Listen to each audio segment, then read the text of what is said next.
Now I skip forward to the next war, World War II.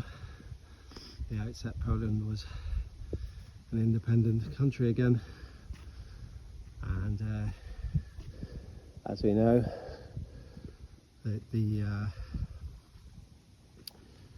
Molotov-Ribbentrop Pact between the Nazis of Germany and the Soviets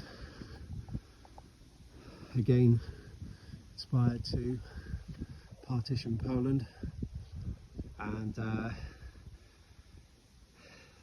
this was one of the areas where this is central Poland, and when the Nazis invaded, they swept like wildfire across the country. They had immense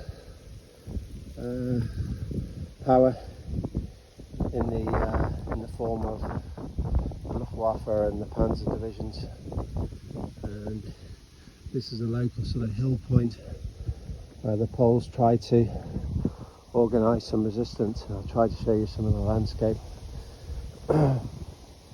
It's broadly flat around here. There's a few hills that you can see.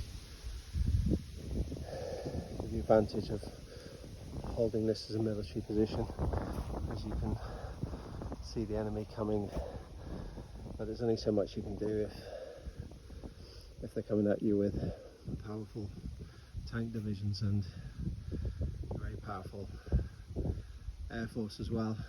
And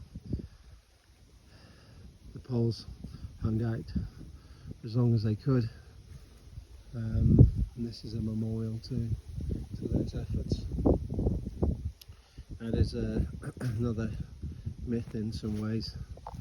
I'll try and turn the camera so you can have the displeasure of seeing me again.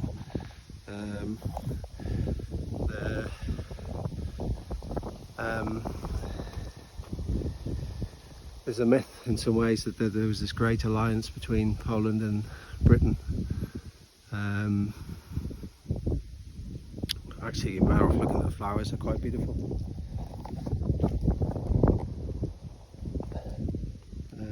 Whereas of course Britain declared war when the Nazis invaded. See the names of those who have lost their lives.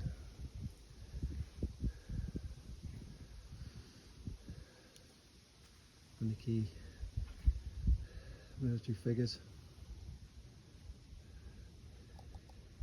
Yes, Britain did declare war when the Nazis invaded, but it's important to know that they did nothing.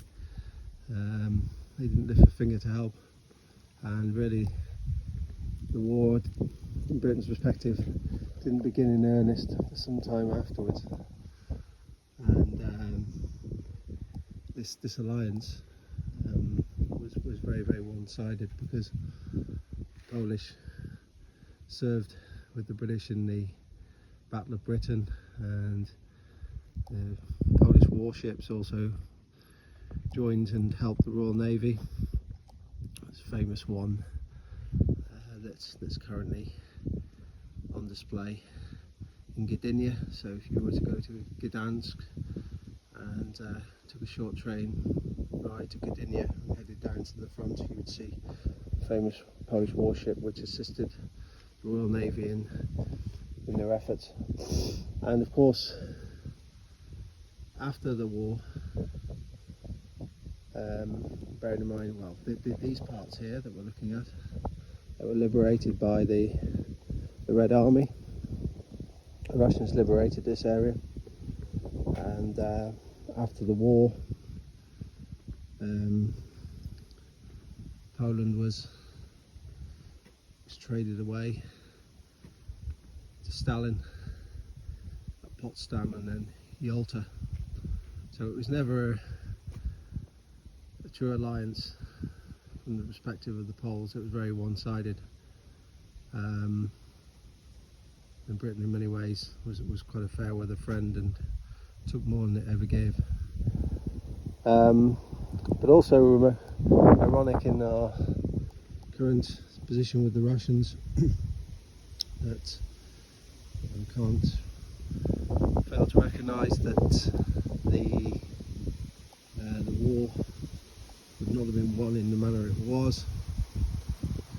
the huge losses sustained by the Red Army and their counter-offensive they launched against the Nazis.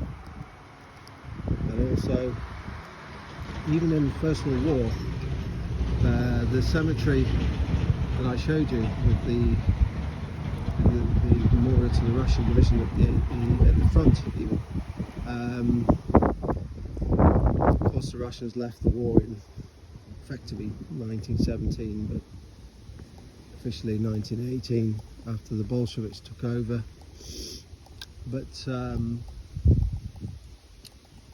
the initial losses that the Russians took on the Eastern Front were very significant, and those losses in regards to the Schlieffen Plan that I mentioned down there were sufficient to slow the Germans down, and in terms of their desire to swing back to the west, and it gave Britain and France enough time to dig in and arrange for the defence of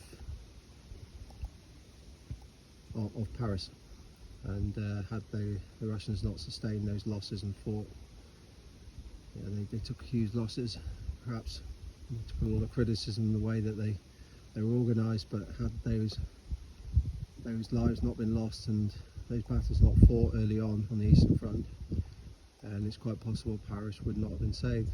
So, as much as people want us to believe that we're enemies with the Russians, I certainly recognise that they're far from perfect, but neither are we. As I've always said, it's not as simple as good states and bad states. It really isn't. Our histories are linked up, and without some of their sacrifices, our current lives would be significantly different. So that's it from we've gone from World War I to World War II. Take care.